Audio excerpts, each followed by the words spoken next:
दोस्तों, पाकिस्तान आर्थिक रूप से थोड़ी मुश्किल में है। उनका कर्जा बढ़कर उनके जीडीपी का 76% हो गया है। यह ऐसा है जैसे आपके घर की कीमत के 3/4 के बराबर मॉर्गेज चुकाना। यह भारी कर्जा सरकार पर बहुत दबाव डाल रहा है। वे हेल्थ केयर, एजुकेशन और इंफ्रास्ट्रक्चर जैसी जरूरी सेवाओं के लिए पैसे जुटाने के लिए संघर्ष कर रहे हैं। कल्पना कीजिए कि आपका शहर आपसे कहता है, सॉरी, पोर्टहोल्स एक लग्जरी है जिन्हें हम अभी अफोर्ड नहीं कर सकते। इस आर्थिक उथल-पुथल के कारण महंगाई आसमान छू रही है। पाकिस्तानी रूपी गिरता जा रहा है, जिससे रोजमर्रा की चीजें बहुत महंगी हो गई हैं। लोगों को खाना खाने और अपनी गाड़ियों में ईंधन भरने के लिए संघर्ष करना पड़ रहा है। यह एक बहुत बड़ा झटका है, खासकर समाज के सबसे कमजोर लोगों के लिए। यह स्थिति टाइट रोप पर चलने वाले यूनिसाइकिल जितनी स्थिर है। पाकिस्तान क्या करे? अब पाकिस्तानी सरकार का तर्क है कि इन एसेट्स को बेचना अपने लोन्स को डिफॉल्ट करने से बचने के लिए जरूरी है। उनका दावा है कि प्राइवेट कंपनियां इन एंटरप्राइजेस को अधिक कुशलता से चला सकती हैं, जिससे उपभोक्ताओं के लिए बेहतर सेवाएं और कम लागत आएगी। पाकिस्तान में जब प्राइवेटाइजेशन की बात आती है तो भ्रष्टाचार और कुप्रबंधन का इतिहास रहा है। याद है वो समय जब आपने अपने दोस्त को अपना प्लेस्टेशन उधार दिया था और वह एक चिपचिपा कंट्रोलर और गेम्स की रहस्यमय कमी के साथ वापस आया था? हाँ, इसमें बहुत कुछ वैसा ही होने की संभावना है। जनता का सावधान होना वाजिब है। उन्होंने यह फिल्म पहले देखी है और यह आमतौर पर अच्छी तरह से समाप्त नहीं होती है।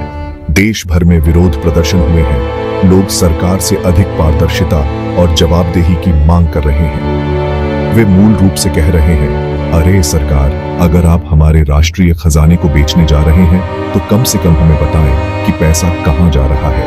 यह एक तनावपूर्ण स्थिति है जहां सरकार एक चट्टान और एक कठोर जगह के बीच फंस गई है। उन्हें जनता को और अलग थलग किए बिना कर्ज संकट से निपटने का एक तरीका खोजने की जरूरत है। यह गुस्से में बैजर्स के गड्ढे के ऊपर टाइट रोप पर चलने जैसा है। एक गलत कदम और सब खत्म हो गया। कल्पना कीजिए कि अगर कोई दूसरा देश आपके पावर ग्रिड या आपकी एयरलाइंस को नियंत्रित करे। यह आपके पड़ोसी को आपकी कार उधार लेने देने जैसा है, केवल यह पता लगाने के लिए कि उन्होंने एक नया साउंड सिस्टम लगाया है और इसे बैंगनी रंग में रंग दिया है। आपको यह वापस मिल सकता है, लेकिन यह पहले जैसा नहीं होगा। इस संभावित फायर सेल के निहितार्थ पाकिस्तान की सीमाओं से बहुत आगे तक फैले हुए हैं। यह क्षेत्रीय स्थिरता, विदेशी संबंधों और यहां तक कि वैश्विक व्यापार को भी प्रभावित कर सकता है। यह अब केवल पाकिस्तान की अर्थव्यवस्था के बारे में नहीं है, यह एक वैश्विक मुद्दा है। दुनिया करीब से देख रही है, अपनी सांस रोककर देख रही है कि आगे क्या होता है। यह स्लो मोशन ट्रेन रेक को देखने जैसा है और हर कोई सोच रहा है कि क्या वे समय रहते कूद सकते हैं। पाकिस्तानी सरकार को जनता का विश्वास बनाए रखते हुए इस आर्थिक संकट से निपटने के कठिन काम का सामना करना पड़ रहा है। उन्हें अपनी योजनाओं के बारे में पारदर्शी होने, भ्रष्टाचार की चिंताओं को दूर करने और यह सुनिश्चित करने की जरूरत है कि किसी भी एसेट की बिक्री से पूरे देश को लाभ हो। वे मूल रूप से यूनिसाइकिल की सवारी करते हुए आंखों पर पट्टी बांधकर रूबिक्स क्यूब को हल करने की कोशिश कर रहे हैं। पाकिस्तान का भविष्य इस पर निर्भर करता है। उन्हें अपने भविष्य को बेचे बिना अपनी अर्थव्यवस्था को पटरी पर लाने का रास्ता खोजने की जरूरत है।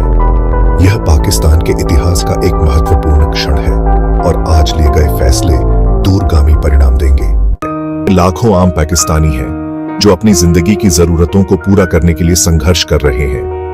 परिवारों को जरूरी सामानों में कटौती करने के लिए मजबूर होना, हेल्थ केयर दिन बेदिन महंगा होता जा रहा है।